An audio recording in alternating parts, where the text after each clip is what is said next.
अस्सलाम वालेकुम। मैं उम्मीद करती हूँ कि आप सभी बिल्कुल खैरियत से होंगे। अल्हम्दुलिल्लाह मैं भी बिल्कुल ठीक हूँ। और ये विंटर टाइम है और ये ख़ास टाइम है जो प्लांट्स लगाने का, जो फ्लावर प्लांट्स होते हैं सीजनल, वो लगाने का। तो आजकल मैं ज़रा उसी में मसरूफ़ हूँ और अपना मेरा जो सुबह का टाइम है उसी में जाता है। अभी नाश्ते का टाइम है तो हम लोग नाश्ता कर रहे थे, तो हस्बैंड ले आए थे जलेबी। बहुत दिन के बाद घर में जलेबी आई थी, बहुत ही अच्छी थी, क्रिस्पी, मज़ेदार, बारीक वाली। मुझे इस तरह की बारीक वाली जलेबियाँ, कुरकुरी जलेबियाँ पसंद हैं, तो बिल्कुल वैसी थी। तो हमने नाश्ते के साथ इसको एंजॉय करा और मैं निकालते टाइम ही इसको चख रही थी क्योंकि मुझे कंट्रोल नहीं हो रहा था। तो आप लोग बताइएगा कि आप लोगों को जलेबी पसंद है या नहीं। नाश्ता हो चुका था, घर के काम हो चुके थे। तो आज मैं बनाऊंगी विंटर का स्पेशल मज़ेदार आलू गोश्त, जिसको मैं बनाऊंगी बिल्कुल देगी स्टाइल में। तो मैंने यहाँ पर सबसे पहले 3 प्याज को फ्राई कर लिया है और प्याज को फ्राई करना है हमें गोल्डन कलर होने तक। और इसको मैं बनाऊंगी मस्टर्ड ऑयल में। तो जितना भी खाना है वो आजकल मैं मस्टर्ड ऑयल में ही बना रही हूँ। मैंने रिफाइंड ऑयल का यूज बिल्कुल कम कर दिया है। और 3 से 4 आलू ले लेंगे, जिसको छीलकर हमने कट कर लिया है हाफ में और उसको प्रिक कर लिया है, जिससे कि जो मसाला है वो अंदर तक इसमें आ जाए। अब इन आलूओं को हम अच्छा टेस्ट देने के लिए फ्राई कर लेंगे। वैसे जो देसी स्टाइल होता है उसमें आलूओं को फ्राई नहीं करा जाता, लेकिन मैं देगी स्टाइल बना रही हूँ तो इसमें पहले मैं आलूओं को फ्राई कर लूंगी। और जो धुला हुआ गोश्त था वो अब मैं तेल में डालकर पहले तल लूंगी। तो 2 मिनट के लिए हम खाली इसको तलेंगे और उसके बाद हम यहाँ पर 2 चम्मच लहसुन अदरक का पेस्ट डालेंगे और उसके साथ इसको फ्राई करेंगे। और ये तलने का प्रोसेस हाई फ्लेम पर करना है। तो फ्लेम के हाई लो करने से भी जो सालन का टेस्ट है उसमें बहुत ज्यादा चेंजेस आ जाते हैं। अब इसमें मैं मसाले डालूंगी। तो मैंने यहाँ पे लिया है धनिया पाउडर, लाल मिर्च पाउडर रेगुलर जो होती है, अच्छे कलर के लिए देगी मिर्च, और पीली मिर्च ली है मैंने देगी टेस्ट के लिए, थोड़ी सी ली है हल्दी और टेस्ट के हिसाब से लिया है नमक। इन सबको मैंने 100 ग्राम दही में अच्छी तरह से मिक्स कर लिया है और इस मिक्सचर को अब मैं गोश्त में ऐड कर दूंगी। अब इसको हम भूनेंगे। साथ ही डाल दी है मैंने यहाँ पर हरी इलायची और लौंग। और अब इसमें हम डाल देंगे थोड़ा सा पानी। चाहे हरी इलायची लौंग को आप शुरू में भी डाल सकते हैं, जब हम गोश्त डालते हैं उससे पहले, लेकिन मैं भूल गई तो मैं अब डाल रही हूँ। और गलने के हिसाब से मैंने इसमें 1 गिलास पानी डाल दिया। इसको मैं ढककर कुक करूंगी। तो मैंने यहाँ पर 25 मिनट के करीब इसको ढककर कुक करा है, जिससे कि जो गोश्त है वो सॉफ्ट हो जाए। और बीच बीच में मैंने इसको 1-2 बार चलाती रही थी। अब ये जो पानी है इसका ड्राई हो चुका है। अब हमने जो शुरू में प्याज को फ्राई करा था उसको हम क्रश कर लेंगे या मिक्सी में पीस लेंगे बिना पानी के। और इस प्याज को हम डालकर गोश्त के साथ अच्छी तरह से फ्राई करेंगे। मैंने यहाँ पर आधा कप पानी डाला है, जिसको मैं रिकॉर्ड नहीं कर पाई थी। तो फिर हम ढककर कुक करेंगे। अब देख लेते हैं कि जो गोश्त है वो सॉफ्ट हुआ है या नहीं हुआ है। तो अब ये जितना मुझे सॉफ्ट चाहिए था उतना हो चुका है, बस थोड़ी सी कसर बाकी थी, थोड़ा सा रह गया था जो कि आलू के साथ गल जाएगा। तो अब मैंने यहाँ पे फ्राई करे हुए आलू डाल दिए हैं और गरम मसाला पाउडर डाल दिया है और इनको अच्छा सा दे दिया है मिक्स।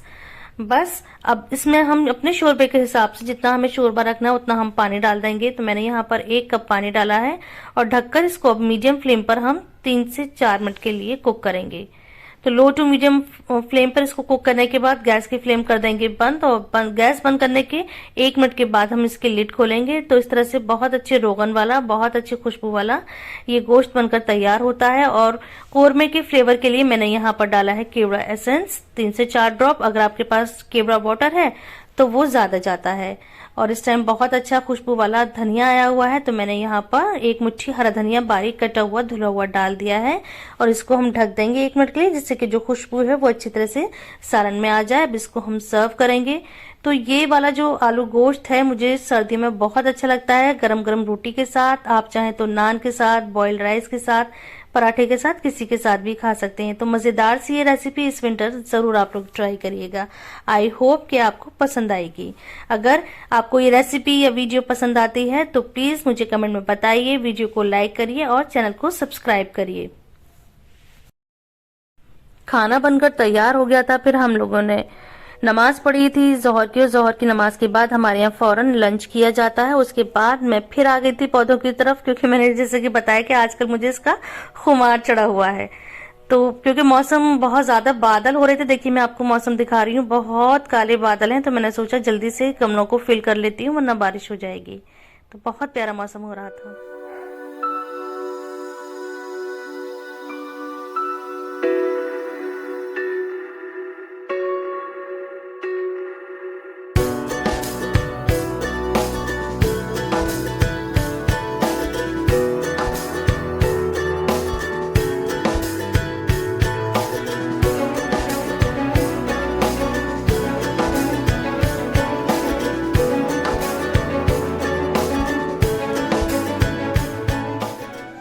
अभी ये पॉट मैंने फिल कर दिए थे। मुझे भी मनी प्लांट को भी एक सा करना है, लेकिन आज नहीं करूंगी क्योंकि इसी में ही टाइम काफी हो गया है और मुझे जाना था अपनी बहन के घर, मुझे वहां थोड़ा सा कुछ काम था। तो अब ये मनी प्लांट मैं कल एक सा करूंगी। बहुत ज्यादा ये मुरझा रहा था और जो है वो बहुत अच्छे हो रहे थे, पता नहीं ये क्यों मुरझा रहा था। इसको कल मैं सेट करती हूँ। तो अब मैं आ गई हूँ अपनी बहन के घर और यहाँ पे पहले मैं इनके गार्डन में बैठी थी, जो इनका टेरेस गार्डन है। वहां हम लोगों ने बैठकर चाय पी थी शाम की और करी थी बातें। तो देखिए कितना प्यारा इनका टेरेस गार्डन है।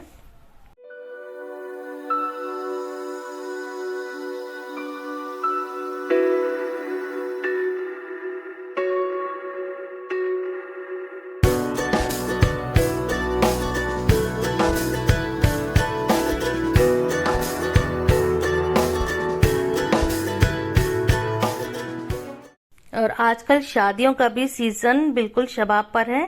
तो आप लोग बताइएगा कि आपके यहाँ भी रिश्तेदारों में, रिलेटिव्स में, फ्रेंड्स के यहाँ पर शादियां हो रही हैं या नहीं। हमारे यहाँ तो इतनी शादियां हो रही हैं कि हर दूसरे तीसरे दिन कोई ना कोई फंक्शन निकल आता है। तो वही हम बातें कर रहे थे मैं अपनी बहन के साथ, तो वो अपनी चूड़ियां दिखा रही थी। फंक्शन में उन्हें जाना है तो उस फंक्शन के हिसाब से, उस ड्रेस के हिसाब से उन्होंने यहाँ पर अपनी चूड़ियां अरेंज करी हैं। बहुत ही अच्छा मुझे उनका ये कलेक्शन लगा, बहुत ही अच्छा मुझे उनका ये अरेंजमेंट लगा। तो मैंने उसको रिकॉर्ड कर लिया और आप लोगों को भी एक अच्छा सा आइडिया दे रही हूँ। तो ये जो बैंगल का केस है इन्होंने ऑनलाइन लिया था, उसके साथ ही इन्होंने अपना बैग का कलेक्शन भी दिखाया था और इसका उन्होंने मुझे दिखा रही थी, मैंने ये भी रिकॉर्ड कर लिया। तो इस तरह से जो ऑर्गेनाइजर है ये भी बहुत अच्छा था और चूड़ी का ऑर्गेनाइजर भी अच्छा था। तो मैं खुद भी देख रही हूँ और अपने फ्रेंड्स को भी दिखा रही हूँ कि बहुत अच्छा आइडिया है।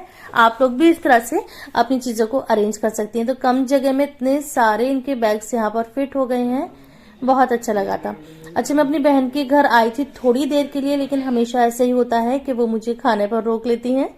इससे पहले भी यही हुआ था, मैंने वीडियो शूट करी थी कि मैं यहाँ थोड़ी देर के लिए आई थी, लेकिन उन्होंने मुझे खाने पर रोक लिया। तो उनके बने थे छोले भटूरे, तो फिर हम सब ने अब यहाँ पर खाना खाया था। तो ये थी मेरी आज की वीडियो। आई होप कि पसंद आई होगी ये वीडियो पसंद आती है तो प्लीज कमेंट में मुझे बताया करिए और इस चैनल को सब्सक्राइब करिए।